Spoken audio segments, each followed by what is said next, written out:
At CGN's Lufeng nuclear power project, a 1,400-ton steel giant is changing the game. Its official name is the Hualong 1 construction platform, but we call it the nuclear power plant building machine. It can self-climb, embracing the entire reactor building to create a sturdy, mobile factory in the sky.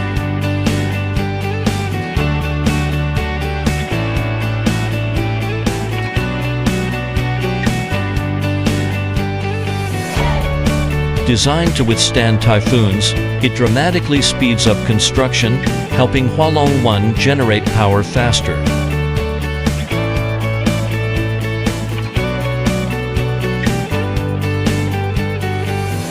A single unit can produce 10 billion kilowatt-hour of clean electricity annually, enough to power 1 million people and cut over 8 million tons of carbon dioxide emissions.